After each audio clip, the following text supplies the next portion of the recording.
Bunyog, bunyog, halikan na kasama ka. Bunyog, kapag buklod ay may pag-asa.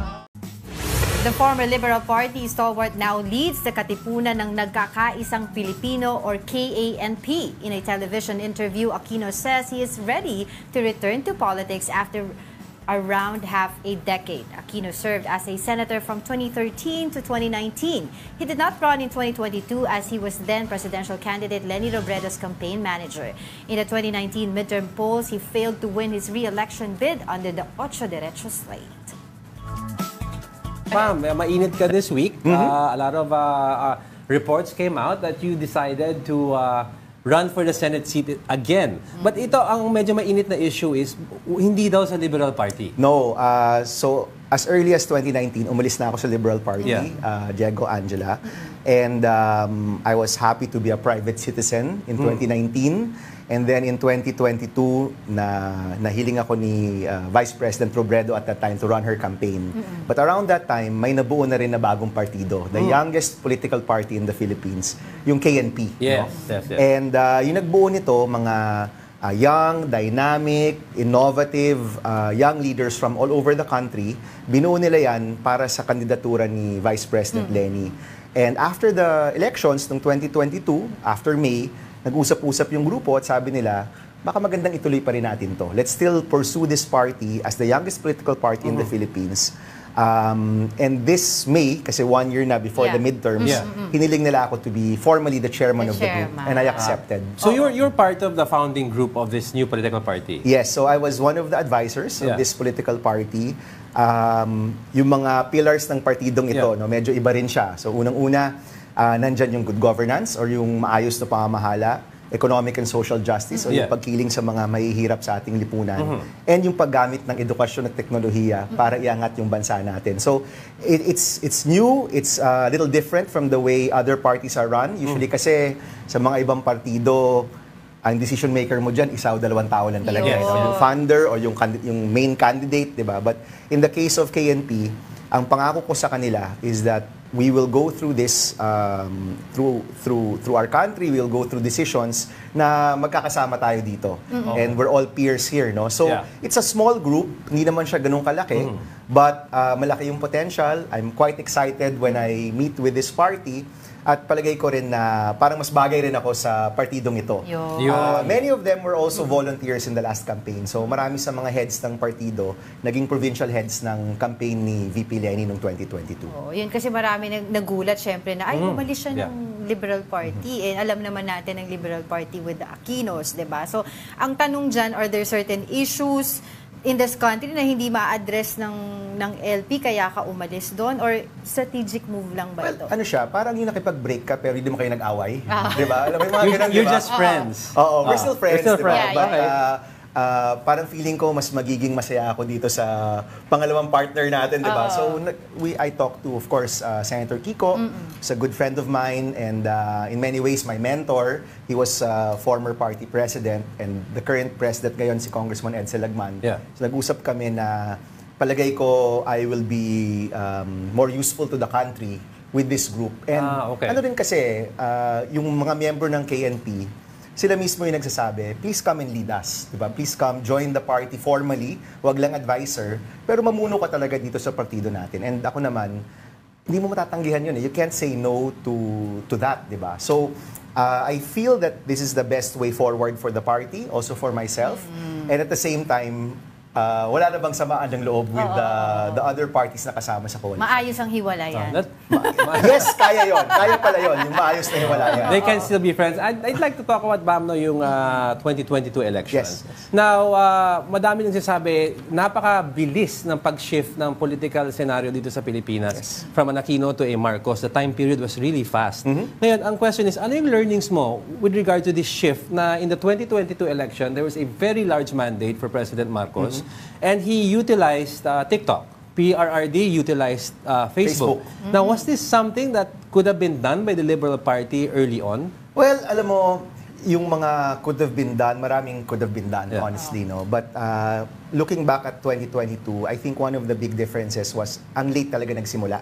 No? So, in October of 2022, nagpaplano pa akong tumakbo sa Senado. Si Senator Pangilinan nagpaplano rin tumakbo sa Senado.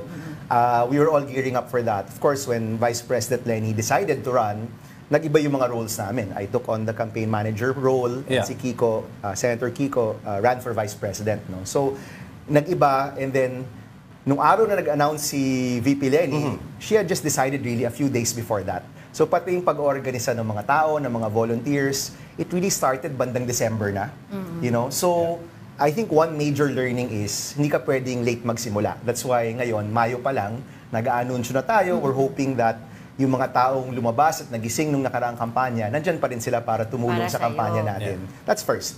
Pangalawa, nakita rin natin yung lakas ng social media. Yes. Now, ang magandang pangitain dyan is that by April and May of 2022, nakakasabay na tayo dun sa social media ng administration at that time. Yeah. So, it is very possible na makipagsabayan ka sa social media, but you need time talaga and resources to be able to build up to that. Ngayon, kung makikita mo, because I would say yung trolling is less now, fake news I think is also a little less now. Makikita mo na mas malaya ang social media space natin. Meron pa rin disinformation, of course. Deepfake. Deepfake, but siguro in many ways, medyo mas naging maalam na rin yung taong bayan. Yeah. In 2016, parang na-caught off guard tayong lahat sa social media with the level of trolling, violent speech, you know, talagang parang grabe yung, parang tsunami siya, no? But as the years went on, parang yung mga tao got smarter. No, medyo alam na nila na may fake news, alam na nila na may mga bagay na clickbait, di ba? So people are smarter now. But that being said, syempre, kailangan makikipaglaban ka pa rin in that realm, no? Kailangan kung gusto mong makipagkompetensya sa social media, on ground, sa mga volunteers, you know, kailangan mong gawin yung kailangan mong gawin para lumaban sa larangan na to. Right. Pero kasi you said nga, no, maaga ka nagsabi na you're interested to run again for the Senate. And usually kasi dito sa Philippine politics, pag maaga ka nagsasabi na tatakbo ka, sinasabi nila maaga kang mahahanapan ng butas, maaga kang malalaglag or whatsoever. Did that come to your mind before? Hindi naman. Hindi naman. No? I'm proud of my track record sa Senate. No? Marami tayong batas na naipasa. Including of course the Free College Law, the Competition Act, the Go Negosyo Act. So, palagay ko nga, parang wini-welcome ko yung wini-welcome ko yung pagkilati sa atin. No? I welcome that, no? In fact, palagay ko mas maganda nga na tingnan nila yung track record, tingnan nila yung mga nagawa na natin.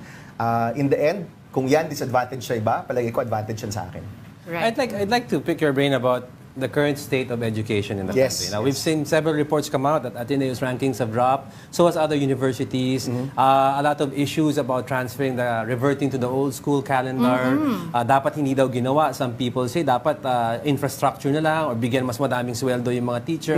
What is your take on how this administration is handling all these issues? Right now, firefighting yung nangyayari, no? Ang raming issue and itong nakaraang buwan, ang raming araw ang nawala dahil sa init ng classroom. So literally, mainit yung classroom, di ba? Nung bata tayo, hindi natin maiisip na makakancel yung class dahil sa init ng classroom. So, ulan. Ulan, di ba? So, baha at lakas ng ulan, never init, di ba? So, ibig sabihin yan, yung mga challenges natin, pabago-bago din, di ba? AI is here already.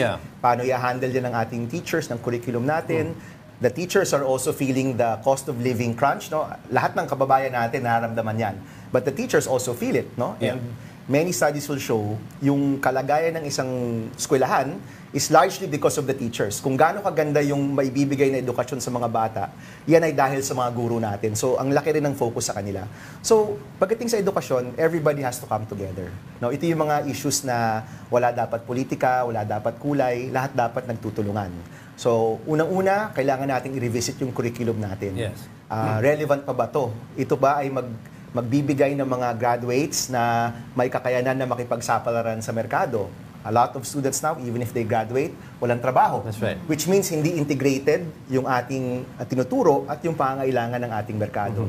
Our facilities need to change with climate change. It needs to be more high-tech kasi hindi na kaya ang walang internet, no? Education and internet connectivity go hand in hand already now. That's right. So marami talagang challenges. And ako naman, lahat ng mga, 'di ba sabi nga nila, how do you eat an elephant, 'di ba? Yeah. One bite at a time. So, iisa-isahin mo 'yan at kailangan seryoso yung ating pagganasa na talagang ma-resolve 'yan. Because at the end of the day, yung isang klarong paraan para umangat ang isang bayan is through education. That's right. Yan, tanggap yan ng sino man, 'di ba? Yes. So, we need to focus on this. Marami mga issues, but isa-isahin natin from our facilities to our teachers' care Yes. and their yung kalagayan ng mga Quality of guro education. natin, yung curriculum, That's right, that's and of right. course, yung internet connectivity. Hindi siya one size fits all. Yeah. You know, marami mga solutions, kailangan isa-isahin natin yan. During my time in the Senate, yung naging focus was really access. No, maging libre yung kolehiyo. And gusto ko lang to i-bring up because during that time, napasa ko yon as a member of the minority. Yes. No, and may mga nagsabi kay President Duterte, wag pirmahan yung batas na yan kasi galing yan sa minority. But he still signed it. Yeah. And in the end, nung pinirmahan niya yung batas na galing sa minority and everybody supported it, it became one of their top accomplishments during that administration. So, pakita lang, I mean, it just goes to show na may mga bagay na kapag nagsama-sama, Yes. kapag nagtulungan, yung taong bayan yung pwede mag-benefit. No? And I hope ang edukasyon, isa yung larangan na pwede tayong mag-ceasefire muna, mag-focus tayo dito at That's bigyan right. natin ng pansin yung mga problema ng mga kabataan natin. Right. Okay, so let's go to foreign policy. You mentioned earlier kasi na walang politika, walang kulay Yes. pagdating sa pagmamahala ng ating bansa. No? And right now, a lot of people are saying na ang PBBM, what's your assessment no sa PBBM sa foreign policy? Sinasabi kasi nila it's too West-centric as compared naman to former PRRD's policy before na medyo geared towards China. But what's your assessment on Right now, I'm in favor of the current foreign policy of the government, no? And especially yung mga moves ni Secretary Manalo, Secretary Chodoro, no? Kailangan nating paglaban yung ating bayan. We have to make a stand on that. And tinanong nga ako nito the other day Sabi, hindi ba daw ironic na yung posisyon ng gobyerno ngayon very similar sa posisyon Yes, ni yes. Pinoy? Oo. No, and I said, alam mo, hindi yan ironic. Kasi nung time na yon, tama yon, at yung time ngayon, tama pa rin yan. So it shouldn't be ironic just because isa tinulak ng isang Aquino at yung isa tinulak Yes, ng isang that's right. Marcos. Hindi siya dapat ironic. Nakikita dapat siya, ano ba yung best for our country? Now, as much as sasabihin ko yan, uulitin ko rin na nobody wants war. No? Kasi yung mga iba, yung ginagawa na yan, magdudulot yan ng gera. But I don't agree. We can be firm, pwede tayong matibay sa posisyon natin, pero sigurado tayo na hindi tayo aabot sa gera, di ba? I don't even think China wants war with us either. The US also doesn't want war in this region either. Yes. Pero kailangan, kahit you're doing everything para hindi magkaroon ng gera, pwede ka pa rin maging matibay sa posisyon mo. And the other day, I think si Gretchen Ho, one of your colleagues, was there in Yes. Zambales. Yeah, Atin ito. Zambales. Yeah, Oo, atin ito. so I was a guest in in the big story, and habang kinakausap siya doon while she was there, and she was covering itong mga maliliit na bangka, no, maliliit na bangka at the West Philippine Sea, and of course makikita mo sa malayo yung malalaking Yes, ships I've ng seen that China. video. Oo. Alam mo, honestly ako, it reminded me of people power. Yeah. Yun yung naalala ko kasi isipin mo itong mga fishermen na ang lilit itong mga bangka nila, siguro kung mahipan lang yan ng mali, baka tumaob sila. Correct, yes. And yet, hindi sila natatakot na harapin yung mga barko ng China. I mean, yan yung tapang na kailangan natin ngayon, di ba? And we need to support our fishermen, we need to support our military, para klaro na yung buong bayan natin, suportado yung ating paninindigan dito sa ating teritoryo. Well, at least regarding these issues, nakukuha natin yung pananaw mo. But lastly, we're gearing towards, of course, malapit na yung election. And now there is a rift between, surprising rift between PBBM and PRRD. Now, does your group benefit from this? And who is really the true opposition? Honestly, para ngayon kasi yung grupo ni President Duterte na talaga yung It looks opposition. like- it di ba? looks like, yeah. Let them handle the political side. Ako, palagay ko, yung taong bayan, naghihintay sila ng mga leader na pwede mag-focus sa problema nila. No? Kung ano talaga yung problema ng mga kababayan natin. If you look at all of the surveys, pag nag-iikot ako, ang number one yung sinasabi ng mga tao, Senator, ang presyo ng bilihin napakataas na. Yung kinikita ko, kulang na. Yeah. Di na kayang tapatan ng kinikita ko ang kailangan ko para sa aking pamilya. So I think for the Filipino people, as much as there are many important issues, and many of them nasa top 10 natin ngayon, yun pa rin yung main That's Di ba? right, yeah. Paano natin papataasin ang kita ng mga manggagawa natin? Paano natin pabababain ang presyo ng bilihin natin? How do we make sure na kung tutulong ang gobyerno, yung tulong na yon talagang ma-address yung puwang ng kinikita at ng kailangang gastusin. That's right. Ito dapat yung bigyan natin ng focus. And right now, with all of the political noise, palagay ko ito yung hindi nabibigyan ng tamang pansin. That's right. So if our role leading up to the elections is to put a spotlight on these issues, pag-usapan niyo yung mga solusyon dito, pag-usapan niyo yung mga pwedeng gawin para sa mga kababayan natin, then I think that's the role that we should play. At hindi yung makidagdag na sa political noise sa ating bansa. Ayun. And finally, of course, Senator Bam, what can they expect from your party? Yun. Sino mga kasama mo? And the party Pupunuin ba yung slate? Yeah, No, that's well, right. right now, walang intention to fill up the slate. Attorney Chel Jokno is a KNP member as well. Right. He ran Okay. under KNP in 2022. At patuloy rin naman yung paghahanap natin ng mga iba pang mga kaalyado. No? Ever since I did the announcement, ang rami na ring nag-text, nag-message on social media, personally, that they're willing to help. At sabi ko nga lahat ng mga nagising, nagtrabaho, nagsikap ng nakaraang eleksyon, sana kasama pa rin namin sila dito sa laban na to. Lastly, kasi pag sinabing Bam Aquino, education at saka business, Yes, negosyo, no? yes. This time around, meron ka bang idadagdag doon? Well, konektado kasi siya no? Kung tutuusin, yung cost of living crisis natin, yung presyo, konektado yon sa pagdinegosyo, konektado yon sa kita ng mga manggagawa natin. And we know na yung edukasyon, yan yung isang bagay na pwedeng umangat yung taong bayan. No? So, hindi na ako lalayo sa mga nagawa na natin in the past. No? I think marami na rin tayong nagawa sa larangan ng edukasyon at tulong sa mga kababayan natin para kumita sa kanilang pamilya. We'll focus on that. And in the next months, we'll also show mga bagong solusyon rin sa mga problema natin. Hopefully, ma-excite din yung mga kababayan natin dito sa mga innovative solutions na pwede nating ihain sa kanila. Alright. With that, thank you very much for joining us today.